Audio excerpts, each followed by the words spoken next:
नमस्कार। Loco THD by Raju Kumar channel पर आप सभी का स्वागत है। जो भी साथी इस चैनल को सब्सक्राइब नहीं किए हैं सब्सक्राइब कर दें। इस वीडियो के माध्यम से 4/10/2024 बिलासपुर डिवीज़न में सेकेंड शिफ्ट में CLI का एग्ज़ाम पेपर हुआ है। उसके प्रश्न पत्र में इलेक्ट्रिक, यातायात, CMS, DAR क्वेश्चन को कवर किया गया है।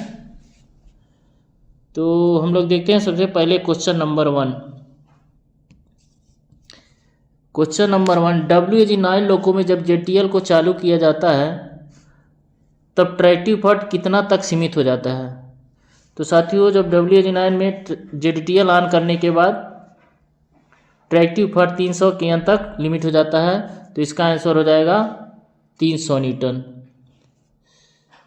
दूसरा क्वेश्चन है, WAG9 इंजन में यदि ट्रेन की अधिकतम अनुमेय गति से अधिक बढ़ा दी जाती है तो आपातकालीन ब्रेक स्वचालित रूप से लागू हो जाएगा। साथियों, जब भी WAG9 लोको में यदि लोको की स्पीड जो है उससे 10% यदि उसकी स्पीड अधिक हो जाती है तो लोको में इमरजेंसी ब्रेक लग जाता है। तो इसका ऑप्शन हो जाएगा थर्ड 10%। क्वेश्चन नंबर 3, WAG9 लोको में जब हार्मोनिक फिल्टर को अलग किया जाता है ट्रेन की गति किमी प्रति घंटे सीमित हो जाती है। तो हम लोग सभी लोग जानते हैं कि WAG9 लोको में हार्मोनिक फिल्टर आइसोलेट हो जाने पर लोको की गति 40 kmph हो जाती है।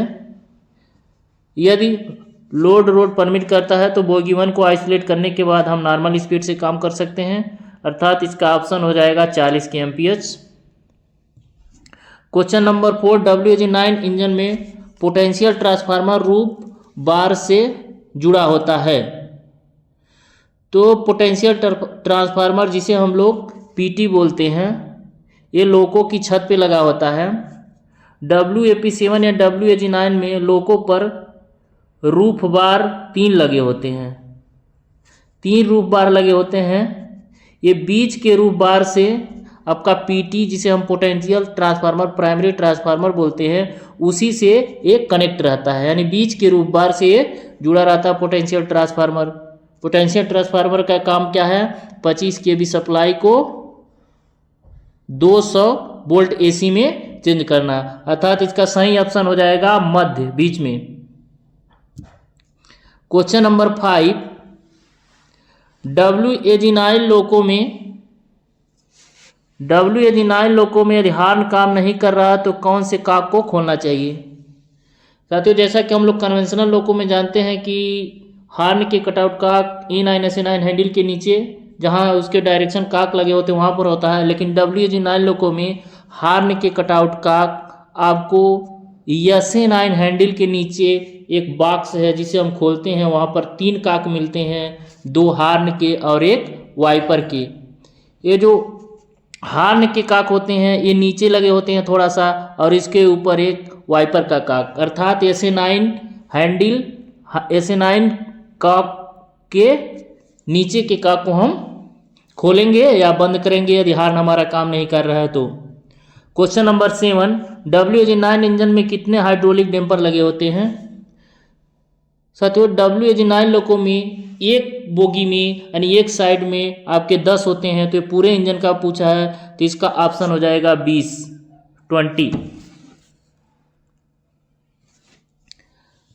क्वेश्चन नंबर 7, WAG9 लोको में रीजेनरेटिव ब्रेकिंग के दौरान इंजन में क्या होता है। उत्पादित विद्युत ऊर्जा को ऊष्मा ऊर्जा में परिवर्तित करता है। विद्युत ऊर्जा उत्पन्न करने को कर्षण मोटर में दिया जाता है। उत्पादित ऊर्जा को वहची में वापस किया जाता है। उपरोक्त में से कोई नहीं। तो इसका सही आंसर हो जाएगा थर्ड, उत्पन्न विद्युत ऊर्जा को वहची में वापस भेजा जाता है। क्वेश्चन नंबर 8, आप रनिंग में चल रहे हैं, WAG9 लोको में बोगी 1 को आइसोलेट करेंगे। साथियों, WAG9 लोको हो या 7 लोको हो। रनिंग कंडीशन में यदि बोगी को आइसोलेट करना है तो पहले क्या करेंगे, थ्रॉटल को आइडल पे करेंगे, डीजे ओपन करेंगे, नोड 550 आना सुनिश्चित करेंगे। उसके बाद SB1 पैनल में लगे 154 को 1 पे करेंगे तो 1 बोगी आइसोलेट होगा, 2 पे करेंगे तो 2 बोगी आइसोलेट होगा। यदि खड़ी गाड़ी में 154 के माध्यम से बोगी आइसोलेट करना है तो खड़ी गाड़ी में सिर्फ आपको थ्रॉटल आइडल करेंगे, उसके बाद SB1 पैनल में 154 स्विच का ऑपरेट करेंगे बोगी 1 या बोगी 2 से संबंधित। तो अर्थात इसका सही ऑप्शन हो जाएगा थ्रॉटल को 0 पे रखकर डीजे ओपन करके SB1 पैनल में 154 स्विच को ऑपरेट करेंगे, यानी बोगी आइसोलेशन स्विच 154 होगा, अर्थात इसका सही आंसर 3rd हो जाएगा। क्वेश्चन नंबर 9, अगर होबा ऑफ पोजीशन में रखा जाए तो इनमें से किस रिले को बाईपास होना चाहिए। तो साथियों यदि होबा को ऑफ रखे हैं, जिस तरह से हम लोग जानते हैं यदि QOP1, QOP2, QOA यदि परमानेंट ड्रॉप हो गया है अर्थ फॉल्ट के कारण रीसेट नहीं हो रहा, तो उस कंडीशन में आप हाई टेंशन कंपार्टमेंट में HQOP1 या HQOP1 को हम ऑफ करते हैं। इसके बाद भी यदि नहीं सही होता है तो उस कंडीशन में होबा को भी आप करते हैं। तो ये क्वेश्चन में यही कहा गया कि यदि होबा को आप पोजीशन में रखा जाए तो इनमें से किस रिले को बाईपास होना चाहिए। तो अर्थात तीनों कंडीशन में हम उस रिले को बाईपास करते हैं। यदि होबा ऑफ है तो इसका ऑप्शन हो जाएगा उपरोक्त सभी। क्वेश्चन नंबर 10, WAG9 लोको में पेंटो उठाने से पहले स्क्रीन पर संदेश प्रदर्शित होता है। अतः जब हम लोको इनर्जाइज करते हैं WAG9 लोको को, सेल्फ टेस्ट के बाद आपका DDS पर FLG 504 नोड आता है। इस नोड पर हम पेंटो रेज करते हैं। पेंटो जैसे ही रेज करते हैं तो नोड FLG 550 आएगा। 550 पर VCB क्लोज करते हैं। जैसे ही VCB क्लोज करेंगे नोड आएगा आपका 570। अब जैसे ही 570 पे आप रिवर्सल डायरेक्शन देंगे, जैसे ही रिवर्सल को फॉरवर्ड करेंगे नोड आपका 590 आएगा। अर्थात इस प्रश्न का सही उत्तर हो जाएगा नोड 504 पर हम पेंटो रेज करते हैं। क्वेश्चन नंबर 11, अगर QOA गिरता है तो निम्न में से किस उपकरण की जांच करना चाहिए।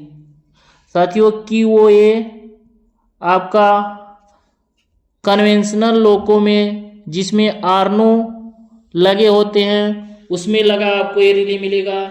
ये ऑक्सिलरी का अर्थ फॉल्ट रिले होता है। जब किसी ऑक्सिलरी में अर्थ फॉल्ट रिले होता है तो QOA रिले ड्रॉप होता है। टारगेट टाइप का रिले होता है। तो अर्थात ऑक्सिलरी इन ऑप्शन में अपने ऑक्सिलरी MBSL1 है, SL नहीं है, TM नहीं है और CGRF नहीं है। तो इसका ऑप्शन हो जाएगा 3rd MBSL। Question number 12, Q46 का पूरा नाम क्या है। Auxiliary protection relay, GR monitoring relay, weight compensating relay, auxiliary control relay. साथियों हम लोग जानते हैं कि Q46 को हम लोग फुल नॉट प्रोटेक्शन रिले कहते हैं। तो इसमें ऑप्शन नहीं दिया, अर्थात ये GR का मॉनिटरिंग रिले है, अर्थात ऑप्शन सेकंड सही हो जाएगा। क्वेश्चन नंबर 13, LP को कब जांच करनी चाहिए कि RS दबाव ठीक है या नहीं। किस किस कंडीशन में RS प्रेशर, अर्थात जिसे हम RS प्रेशर बोलते हैं पेंटो प्रेशर, किस किस कंडीशन में जांच करना चाहिए उसके बारे में पूछा है।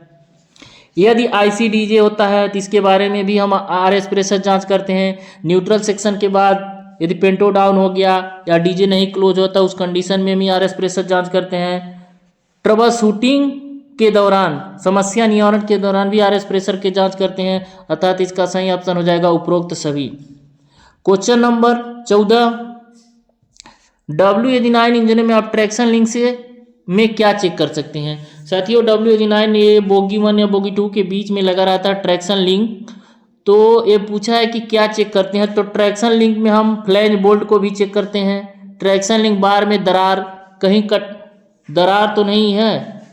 ट्रैक्शन लिंक बार का रंग ये नहीं है, अर्थात उपरोक्त ए और 2, इसका ऑप्शन हो जाएगा 4th नंबर ए और 2।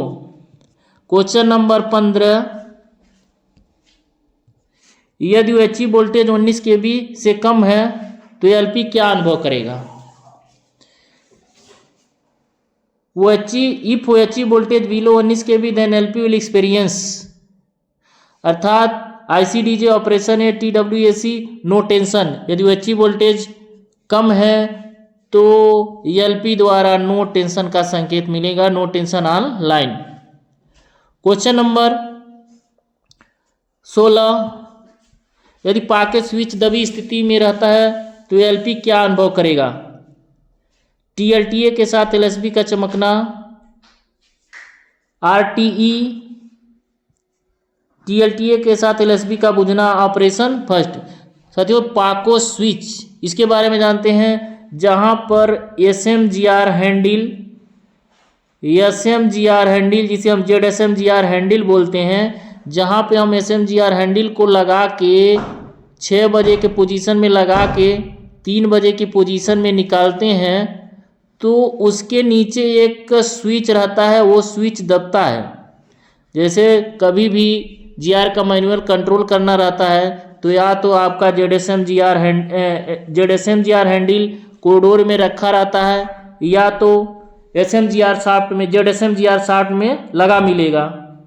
तो जब 6 बजे की पोजीशन में लगा रहता है तो उसे हम 3 बजे की पोजीशन में निकालते हैं। तो जब इस हैंडल को 3 बजे की पोजीशन में करते हैं तो एक स्विच दबता है, देखेंगे वो स्विच दबेगा तो उसी स्विच का नाम होता है पाको स्विच। जब पाको स्विच दबता है तो आपका सर्वो मोटर में गई हुई प्रेशर बाहर निकल जाता है। जो GR को घुमाने के लिए प्रेशर जाता है वो प्रेशर बाहर निकल जाता है और जाने वाले प्रेशर का रास्ता बंद हो जाता है। अर्थात जब भी आप तब नाच लेंगे उस कंडीशन पे MPIECC के द्वारा नाच नहीं आएंगे मतलब गाड़ी नहीं चलेगी। उसी के बोला है total loss tractive effort with LSB इंग्विश, आपका LSB की बत्ती बुझी रहेगी लेकिन टोटल लॉस मिलेगा।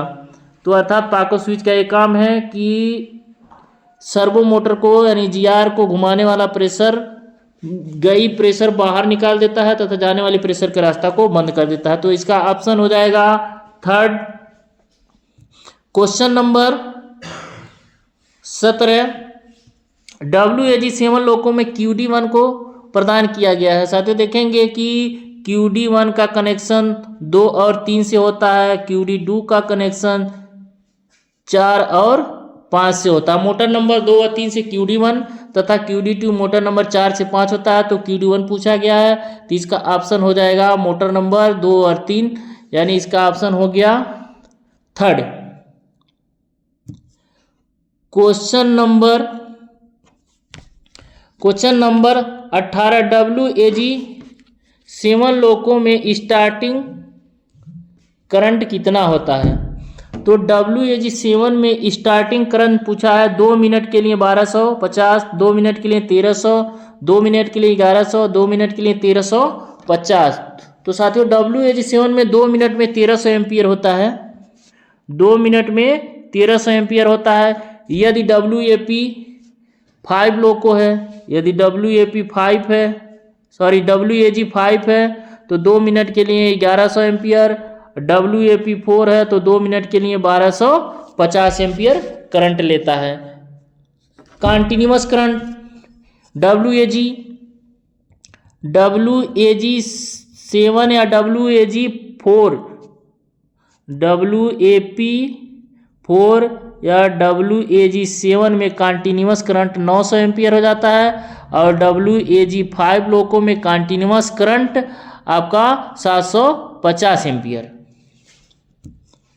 क्वेश्चन नंबर 19, WH7 लोको में प्रदान किए गए 2 एमीटर में से बाएं और दाएं हाथ के एमीटर क्रमशः TM को प्रदर्शित करते हैं।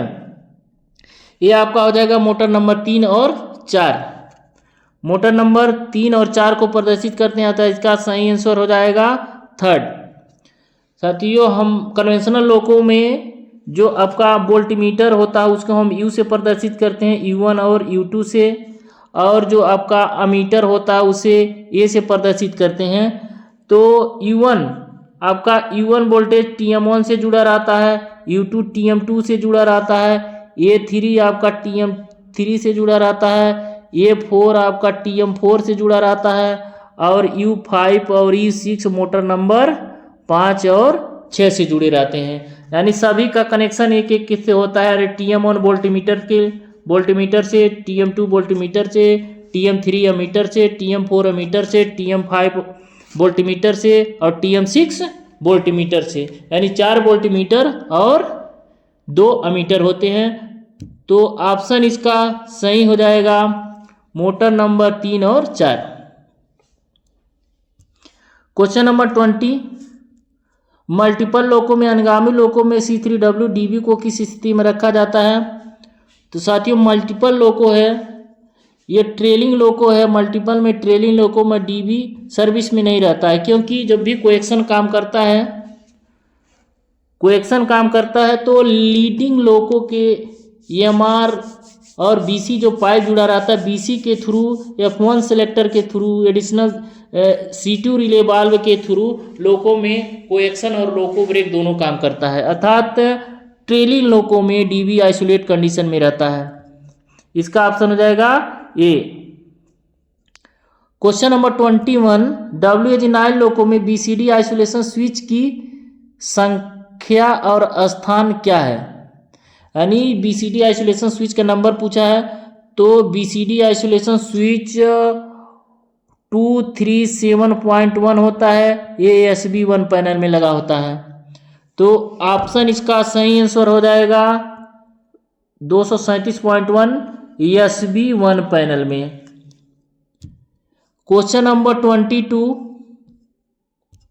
आप कैसे पहचानेंगे कि एयर ड्रायर का काक खुला है?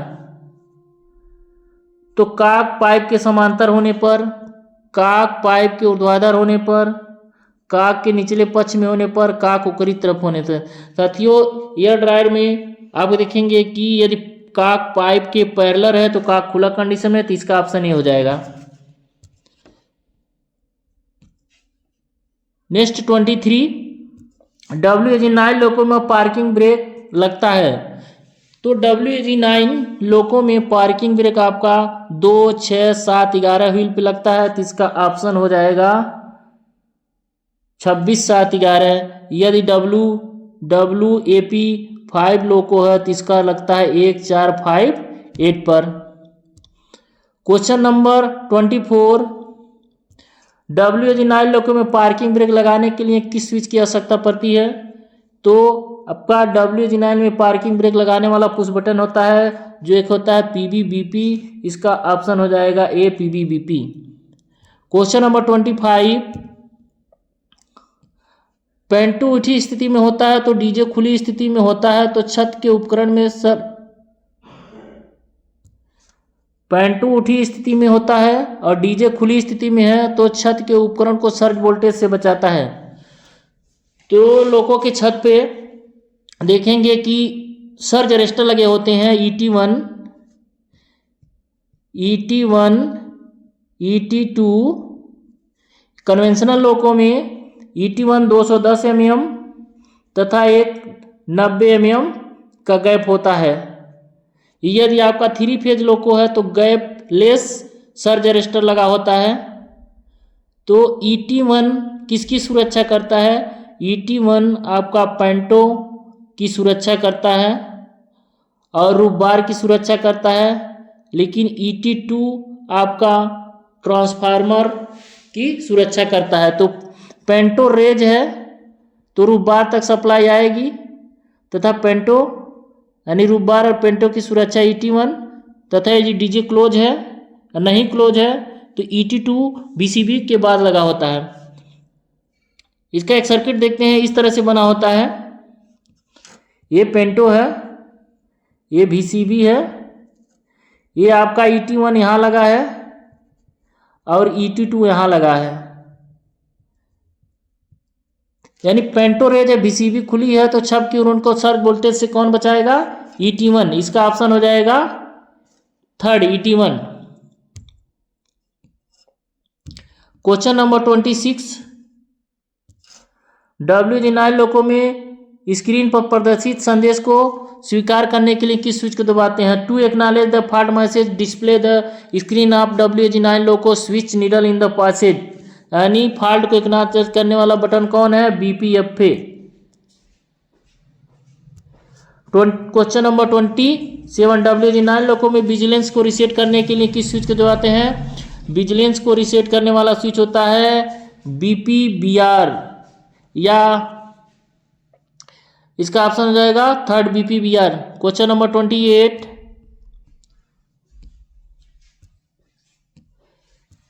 कौन सा स्विच WG9 लोको में ट्रैक्शन कन्वर्टर को आइसोलेट करने के लिए उपयोग किया जाता है? तो साथियों 154 नंबर स्विच के द्वारा ट्रैक्शन कन्वर्टर 1, जिसे हम SR1 SR2 बोलते हैं या बोगी 1 बोगी 2 बोलते हैं, 154 स्विच के द्वारा आइसोलेट किया जाएगा, अर्थात इसका ऑप्शन सेकेंड हो जाएगा। WG9 में ट्रैक्शन बोगी में उप प्रणाली क्या है? यानी बोगी से संबंधित सब सिस्टम कौन है? क्वेश्चन नंबर 29, तो बोगी 1 के लिए SS0, बोगी 1 के लिए SS02, बोगी 2 के लिए SS03 होता है, अर्थात इसका सही ऑप्शन हो जाएगा SS02 और SS03। Question number WG9 loco में फॉल्ट संदेश F02 और P1 का अर्थ क्या है? F0201 P1 disturbance in converter 1, traction converter 1, तो ये आपका बोगी 1 से फॉल्ट आया है, तो ये सब सिस्टम 2 से है, तथा ये दर्शा रहा है कि SS02 में P1 का दोष है। क्वेश्चन नंबर 31, लोको में ट्रेन लगाने के बाद यदि लोको में अनुपातिक ब्रेक रूप से लगाने की आवश्यकता नहीं हो तो किस स्विच को दबाते हैं? जब हम लोको में A9 के द्वारा ब्रेक लगाते हैं तो ये लोको में ब्रेक न लगा तो हम स्विच एक PBF को दबाते हैं, जो आपका ऑप्शन हो जाएगा third, PBF। Question number 32, WG9 loco में ABB मेक की MCB को रीसेट करते हैं। क्वेश्चन नंबर 32, WG9 लोको में ABB मेक MCB को कैसे रीसेट करते हैं? इसका हमने एक वीडियो बनाया है कैसे रीसेट करते हैं। ABB मेक में इस तरह की MCB लगी होती है, आप में नीचे एक वो होता है और ऊपर इसका एक प्लंजर होता है। तो पहला ऑप्शन दिया C बंद करके, अर्थात SB1 या SB2 पैनल में लगी है तो C ऑफ करने की भी आवश्यकता होती है। दूसरा कंडीशन इसका लिखा है कि by raising the mobile pilot, इसके पायलट को उठाकर। तीसरा condition put the knob the horizontal to vertical. साथियों इसका नॉर्मल पोजीशन हॉरिजॉन्टल, इसमें एक नाब लगा रहता है, इसका नॉर्मल पोजीशन हॉरिजॉन्टल होता है। जब ये ट्रिप करता है तो ये नाब घूम के हॉरिजॉन्टल हो जाता है, नॉर्मल ये वर्टिकल आता है, घूम के हॉरिजॉन्टल हो जाता है। तो MCB यदि ट्रिप है तो C भी आप करने की आवश्यकता पड़ेगी। उसके बाद आप इस नाब को स्क्रू ड्राइवर से घुमा के वर्टिकल करेंगे। वर्टिकल करने के बाद इस पायलट को नीचे से ऊपर उठाते हैं तो ये रीसेट हो जाता है। तो इसका सही ऑप्शन हो जाएगा उपरोक्त को सभी के क्रमिंग करने पर। क्वेश्चन नंबर 33, WG9 लोको में बैटरी चार्जर कम होने पर कौन सी MCB की जांच करने की आवश्यकता होती है? WG9 लोको में बैटरी की करंट कम, अर्थात बैटरी चार्ज नहीं हो रहा है या करंट कम हो रहा है तो किस MCB की जांच करते हैं? तो बैटरी चार्जर के 2 MCB होती है, एक इनपुट एक आउटपुट। तो आउटपुट MCB इसमें दिया है तो सिर्फ इसका ऑप्शन हो जाएगा SB2 पैनल में 110 MCB। Question number 34, WG9 loco में OCB1 OCB2 किसको ठंडा करता है? WG9 लोको में OCB1 OCB2 किसको ठंडा करता है? तो साथियों OCB1 OCB2 ये ऑयल कूलिंग ब्लोअर जिसे बोलते हैं, ऊपर से हवा को खींचकर नीचे लगे रेडिएटर पर हवा को फेंकता है और नीचे 2 रेडिएटर लगाए गए हैं। देखेंगे एक 2 रेडिएटर होता है, ऊपर वाला एसआर का होता है, नीचे वाला टीएफपी का होता है। इस रेडिएटर में एसआर, इस रेडिएटर में टीएफपी के आयल सर्कुलेट करते हैं और इस रेडिएटर पर OCB1 OCB2 द्वारा हवा का फोर्स डाला जाता है जिससे आपका तेल ठंडा होता है, अर्थात OCB1 OCB2 के द्वारा SR1 SR2 के तेल ठंडे होते हैं। तो इसका सही आंसर हो जाएगा 4 नंबर, TFP SR तथा SR2 के oil. Question number 35, WG9 loco में ALP की तरफ का आपातकालीन ब्रेक पाइपलाइन से जुड़ा रहता है। RS वाल्व जिसे हम लोग बोलते हैं वो किस पाइप से जुड़ा रहता है? तो इसका ऑप्शन हो जाएगा BP। WG9 लोको में 3 चरण स्क्वेंजिंग ब्लोअर का क्या काम है? फंक्शन नाम है 3 phase scavenging blower in WG9 loco to cool OCB, to cool TMB, to filter the dust from.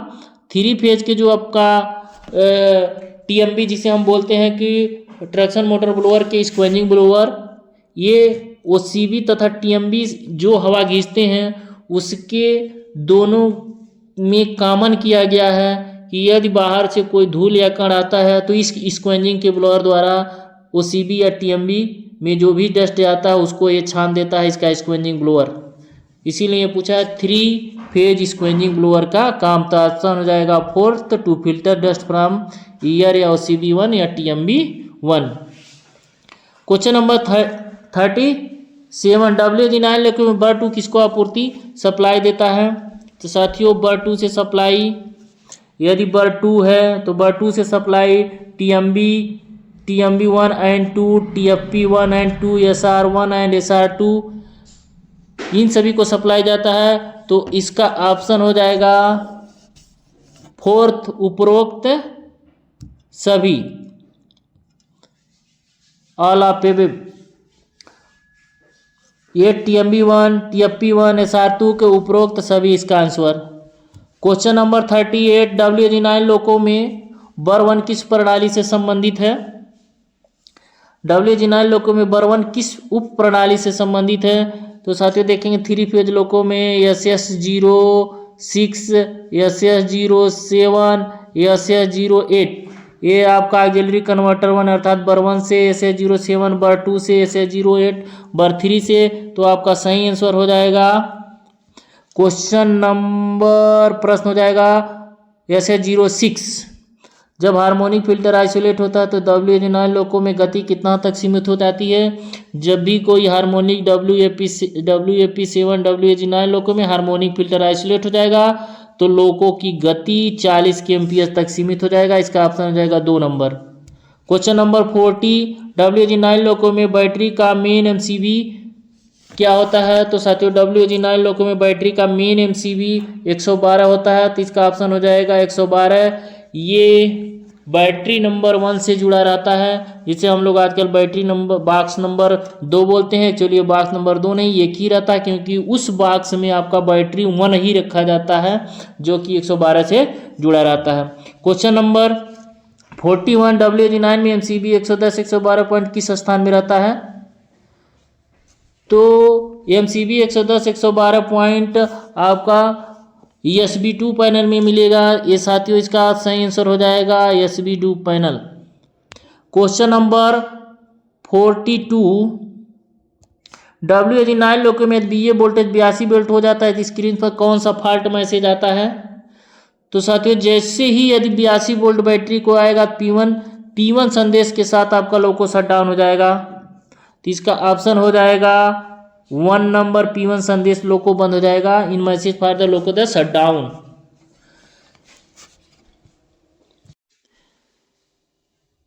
Question number 43, WG9 loco में पार्किंग ब्रेक लगाने के लिए लोको की गति क्या होना चाहिए? साथियों यदि लोको की गति 5 kmph से अधिक हो जाएगी तो पार्किंग ब्रेक काम नहीं करता है, इसलिए लोको की गति 5 kmph से कम होना चाहिए। तो इसका ऑप्शन हो जाएगा 5 गति 5 kmph से कम होना चाहिए। क्वेश्चन नंबर 44, WG9 लोको में पार्किंग ब्रेक जारी करने के बाद लोको पायलट द्वारा क्या संकेत मिलता है? बीपीबीबी बुझ जाता है, बीपीबीबी चमकता है, बीपीबीबी 6 kg दिखाता है, दोनों ए और बी। तो साथियों बीपीबी बुझ जाता है और आपका पार्किंग ब्रेक गेज में 6 kg प्रेशर दिखा दे। पार्किंग ब्रेक रिलीज है तो आपका बीपीपीबी बुझ जाएगा और गेज में 6 kg का प्रेशर दिखाएगा, यानी ऑप्शन ए और थर्ड दोनों सही है। क्वेश्चन नंबर 45, WG9 लोको में बीए किस प्रणाली के अंतर्गत आता है? ये सब सिस्टम से संबंधित पूछा है। तो WG9 में बीए का सब सिस्टम SS09 होता है, अर्थात इसका आंसर हो जाएगा SS09। WG9 लोको में रिजनरेटिव ब्रेकिंग आरबी के दौरान उपकरण में कोई करंट नहीं मिलता है। इन द WG9 लोको में नो टेंशन आकर ड्यूरिंग रिजनरेटिव ब्रेक। साथ ही इसके कहने का मतलब है यदि आरजी के समय नो टेंशन हो जाए या डीजे ओपन हो जाए तो क्या प्रभाव पड़ेगा?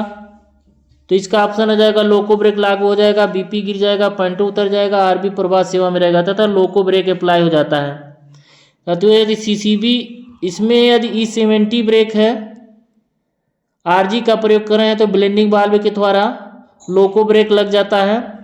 लेकिन यदि सीसीबी 2.0 है, यदि 90% से ज़्यादा आपने आरजी का प्रयोग किया है, उस कंडीशन में यदि वो एचई चली जाए तो आपका लोको ब्रेक के साथ साथ बीपी प्रेशर भी ड्रॉप कर जाएगा। तो लोग के साथियों इसमें ये नहीं दिया गया है कि आपका E70 है, सीसीबी है, तो इसका सही आंसर हो जाएगा लोको ब्रेक लागू हो जाएगा। क्वेश्चन नंबर 47, WG9 लोको में बीपी चार्जिंग के लिए किस नंबर का आपका खुला होना चाहिए? तो क्वेश्चन नंबर तो बीपी चार्जिंग का आपका WG9 में E70 ब्रेक है तो 70 number BP charging, 74 number emergency exhaust का, 136 नंबर एफपी होता है। तो इसका सही आंसर हो जाएगा 70 नंबर का। Question number 48, CCB brake system WG9 loco में कैप बदलते समय रियर कैप में A9 को किस पोजीशन में रखा जाता है? साथियों कैप चेंजिंग के दौरान A9 हैंडल को फुल सर्विस पे रखते हैं तथा मोड स्विच को ट्रेल पे रखते हैं और SA9 को रिलीज पे, अर्थात इसका आंसर हो जाएगा full service. Question number 49, WG9 loco में लोको को कूलिंग मोड में रखने के लिए बीएल चाबी को कैसे संचालित करते हैं? इसका ऑप्शन हो जाएगा साथियों कूलिंग मोड में यदि गाड़ी को करना है तो डी से आप पे, आप से सी पे, सी से आप से और आप से पुनः सी पे करते हैं। ये कूलिंग मोड का प्रोसीजर है, अर्थात इसका ऑप्शन हो जाएगा थर्ड, डी से आप से सी, सी से आप, पुनः आप से सी पर। क्वेश्चन नंबर 50, WG9 लोको में यदि डीजे कूलिंग मोड में बंद है तो इनमें से क्या होगा? मशीन रूम ब्लोअर तथा स्क्वेंजिंग ब्लोअर शुरू हो जाएगा, वो सीबी शुरू हो जाएगा, सभी ऑक्सिलरी कन्वर्टर काम करेंगे, ट्रैक्शन कन्वर्टर काम करेंगे। मशीन रूम तो इसका ऑप्शन हो जाएगा मशीन रूम और उसके स्क्वेंजिंग ब्लोअर काम करेंगे। साथियों की ये MRB 1 एंड MRB 2 तथा इसके स्क्वेंजिंग ब्लोअर ड्राइविंग मोड तथा कूलिंग मोड दोनों में चलता है। ये लोको इनर्जाइज या VCB क्लोज होते ही ये दोनों MRB 1 MRB 2 तथा इसके स्क्वेंजिंग ब्लोअर चल जाते हैं, अर्थात कूलिंग मोड में MRB 1 MRB 2 तथा उसके स्क्वेंजिंग ब्लोअर ही चलेंगे। तो इसका ऑप्शन हो जाएगा 1। क्वेश्चन नंबर 51, जब एक निश्चित क्वेश्चन नंबर 31, जब एक निश्चित संकेत उपयोग में नहीं होता है तो इसे किस चिन्ह से अलग किया जाता है? When the fix signal is not use the shall be distinguish by width of these signage. साथियों इसके कहने का मतलब है यदि कोई फिक्स सिग्नल काम में नहीं है तो उस पर क्या लगाया रहता है। तो देखा जाता है कि साथियों जब कोई सिग्नल काम में नहीं रहता तो उस पर क्रॉस पट्टी लगा रहता है। उसके बारे में क्वेश्चन पूछा गया है तो इसका ऑप्शन हो जाएगा 2 cross bar. Question number 52 home signal से बीएसएलवी की दूरी। साथियों होम सिग्नल के बीएसएलवी की दूरी 180 मीटर। क्वेश्चन नंबर 53 समान नियम किसके द्वारा संशोधित किया जाता है। इसका ऑप्शन हो जाएगा railway board. Question number 34 non interlock station पर मेन लाइन पर ट्रेन की गति किमी प्रति नहीं होनी चाहिए। नॉन इंटरलॉक स्टेशन पर मेन लाइन की गति 15 kmph होता है। क्वेश्चन नंबर 55 निदर्शन सिग्नल किस सिग्नल के आगे के पहलू को बताता है, अर्थात distance signal tell about the aspect of his signal ahead. साथियों तो ये स्टॉप सिग्नल की पहलू को बताता है। इसका ऑप्शन हो जाएगा ए, एक stop signal. Question number 56 to normal aspect the distance signal to on double distance signal area is aspect. इसका हो जाएगा साथियों लिखा है कि डिस्टेंस सिग्नल का समान पहलू सिग्नल क्षेत्र पर क्या होता है, स्टॉप, प्रोसीड, अटेंशन, डेंजर। इसका हो जाएगा ऑप्शन 3 अटेंशन। क्वेश्चन नंबर 57 जहां डबल डिस्टेंस सिग्नल दिया जाता है वहां पर की आवश्यकता नहीं होती है। किसकी आवश्यकता नहीं होती है, जहां पर डबल डिस्टेंस में साथियों सिग्नल चेतावनी बोर्ड नहीं लगा होता है। तो इसका ऑप्शन हो जाएगा ए।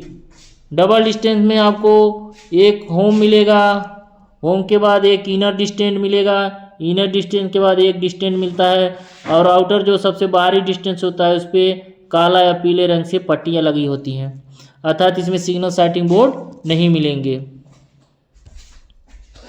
कॉलिंग ऑन सिग्नल प्रकाश को ऑन स्थिति में क्या दिखाता है। यदि कॉलिंग ऑन सिग्नल ऑफ नहीं है, ऑन स्थिति में है तो उसका कोई भी प्रकाश नहीं दिखेगा। साथ इसका ऑप्शन हो जाएगा 4 कोई प्रकाश नहीं। Question number 59 calling on signal का उपयोग केवल 2 मौकों पर किया जाता है, वह कौन कौन सा। सिग्नल खराब है, लाइन व्यस्त है, पॉइंट फेल है, नॉन इंटरलॉक लॉकिंग, ट्रेन पटरी से उतरना, दुर्घटना, इनमें से कोई नहीं। इसका ऑप्शन हो जाएगा सिग्नल खराब या लाइन व्यस्त के कंडीशन में ही प्रयोग किया जाता है। क्वेश्चन नंबर 60 सिग्नल साइटिंग समिट में शामिल होते हैं, यानी signal sighting committee comprises of and. तो इसका सही आंसर हो जाएगा टीआई, एलआई रहते हैं, एसआई रहते हैं और टीआई रहते हैं, यानी सीएलआई, टीआई, एसआई। तो इसका ऑप्शन हो जाएगा सेकंड। सिग्नल साइटिंग समिति महीने में एक बार फुटप्रिंट निरीक्षण की जाती है। Signal sighting committee will go on footplate inspection common, यानी सिग्नल साइटिंग समिति महीने में कितने बार फुटप्लेट करता है, तो 3 महीने के बाद। क्वेश्चन नंबर 62 विफलता के दौरान कॉल ऑन सिग्नल को ऑफ नहीं किया जाता है। किस विफलता के यदि रहेगा तो कॉलिंग ऑन सिग्नल को ऑफ नहीं करते हैं। Signal track point block instrument, यानी इसका ऑप्शन हो जाएगा 3। यदि पॉइंट डिफेक्ट है तो कॉलिंग ऑन सिग्नल को ऑफ नहीं किया जा सकता है। इसका सही आंसर हो जाएगा 3 पॉइंट। स्टार्टर के नीचे सन सिग्नल ऑन स्थिति में प्रकाश दिखाता है। यदि किसी सिग्नल पर शंट सिग्नल लगाया गया है तो ऑन स्थिति में कोई प्रकाश नहीं दिखाएगा। इसका ऑप्शन हो जाएगा 4। क्वेश्चन नंबर 64 शंट सिग्नल की सुरक्षा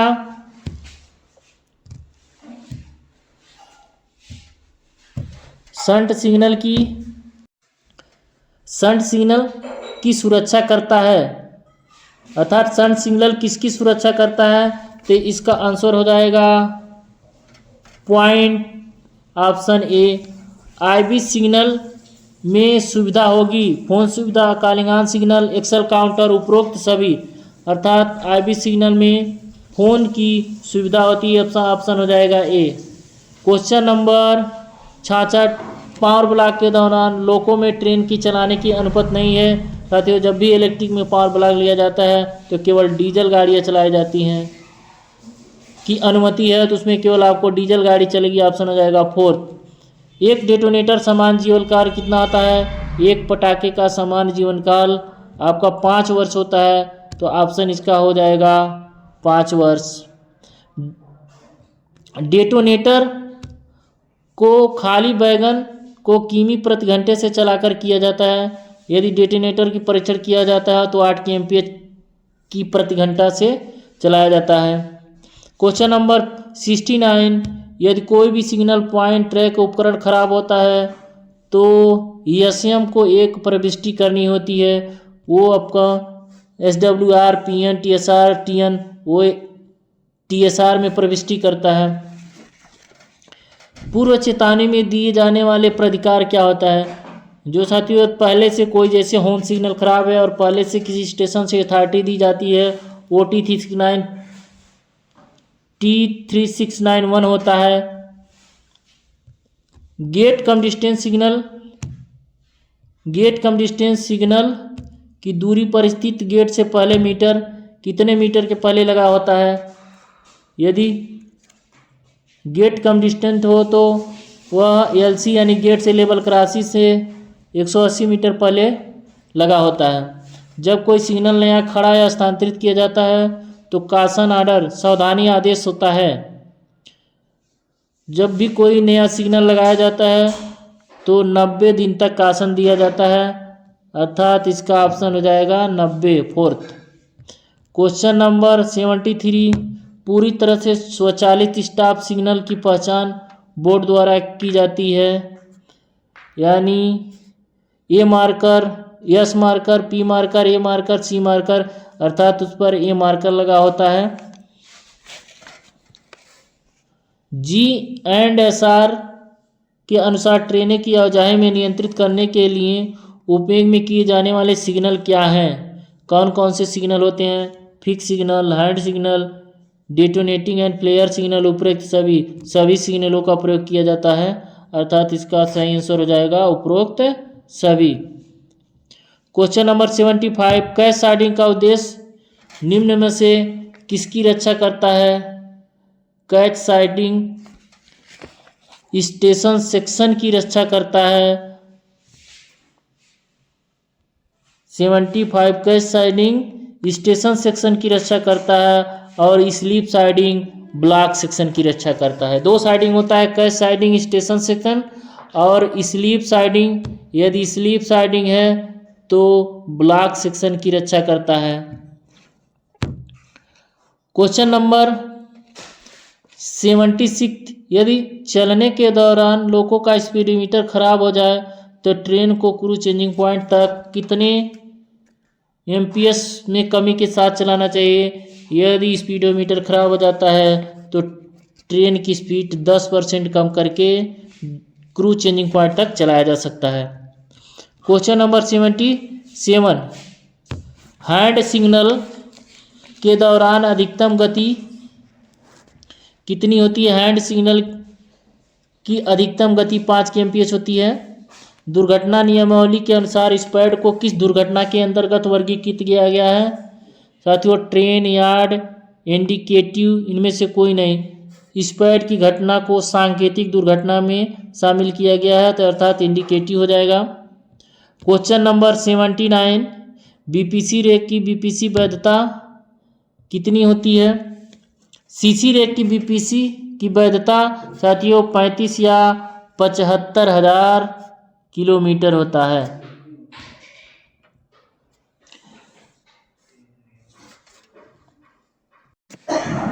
मेमू में ट्रेन में किस बेल को कोड को उपयोग किया जाता है? इसका मेमू के लिए होता है। यदि गाड़ी प्रस्थान है तो 2 बेल बजाते हैं, गाड़ी पीछे करें 3 बेल बजाते हैं। गति सीमा का, यदि गति सीमा का उल्लंघन हुआ है तो 1 विराम 1 बेल।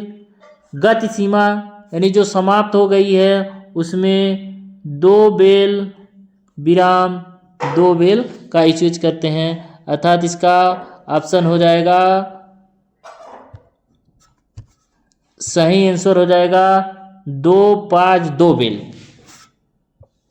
क्वेश्चन नंबर 81, दुर्घटना नियमावली के अनुसार आग दुर्घटना किस श्रेणी में आता है? इसका ऑप्शन हो जाएगा साथियों बी बर्निंग।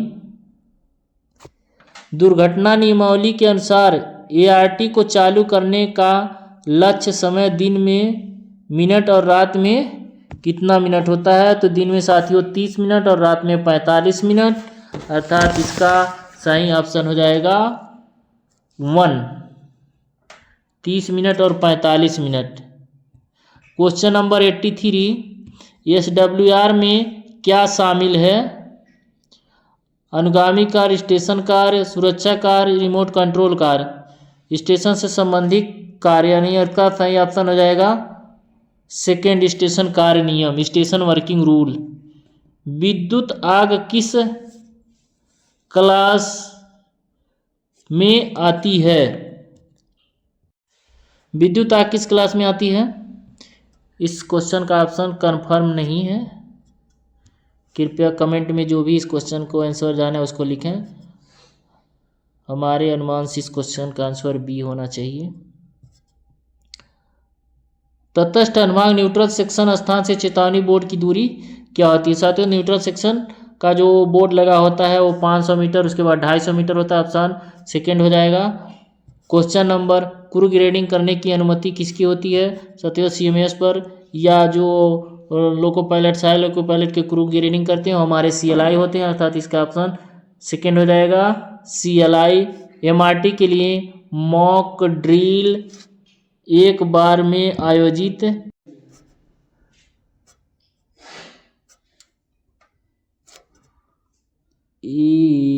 ART के लिए मॉक ड्रिल महीने में एक बार आयोजित की जाएगी। कितने महीने में आयोजित की जाती है? इसका ऑप्शन हो जाएगा 3 महीने। मॉक ड्रिल हमेशा 3 महीने के अंदर, 3 महीने के बाद किया जाता है। लॉबी में मुख्यालय कर्मी की छटनी के संबंध में FAFO। क्वेश्चन नंबर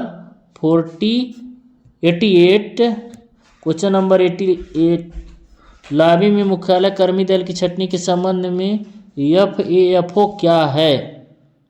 साथ ही इसका पूरा नाम होता first available first out, option हो जाएगा 3rd। इनमें से किसके आधार पर क्रू लिंक तैयार किए जाते हैं?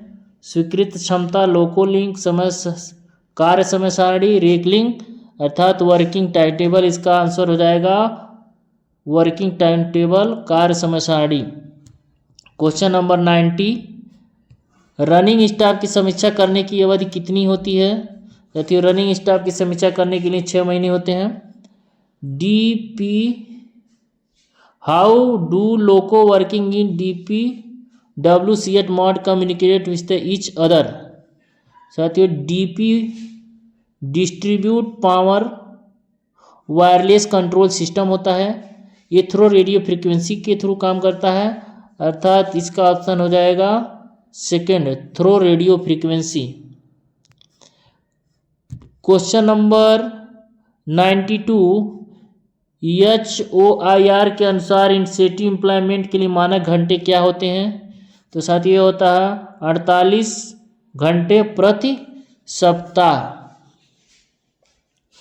93, रेलवे कर्मचारी D&R नियम के तहत जांच अधिकारी की नियुक्ति के लिए किस मानक फॉर्म का उपयोग किया जाता है? साथियों मानक फॉर्म इसका होता है HCF 7 के अनुसार जांच अधिकारी की नियुक्ति की जाती है, तो इसका ऑप्शन हो जाएगा HCF 7। क्वेश्चन नंबर 94,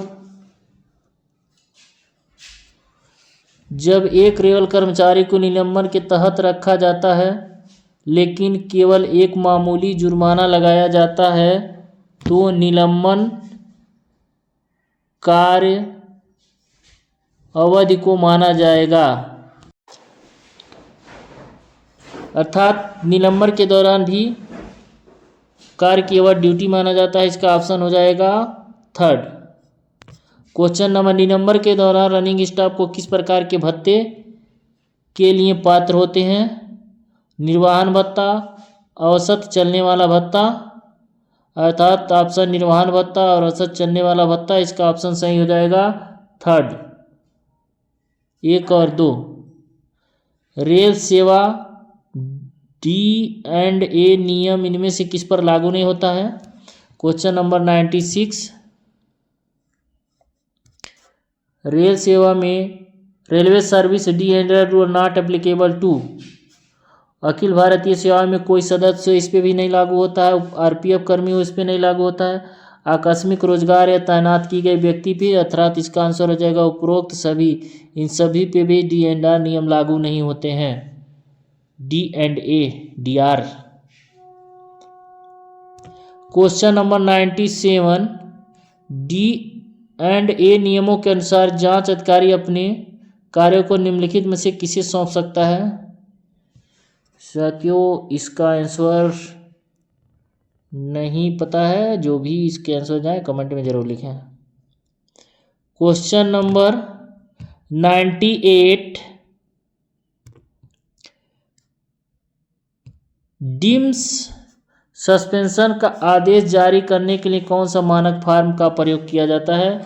तो साथियों, इसका फॉर्म SF-02 होता है, अर्थात इसका आंसर हो जाएगा SF-02। अनुशासनिक कार्यवाही पर मेजर पेनाल्टी चार्जशीट जारी करने के लिए कौन से मानक रूप का प्रयोग किया जाता है? तो इसका आंसर हो जाएगा मेजर चार्जशीट SF-5 होता है।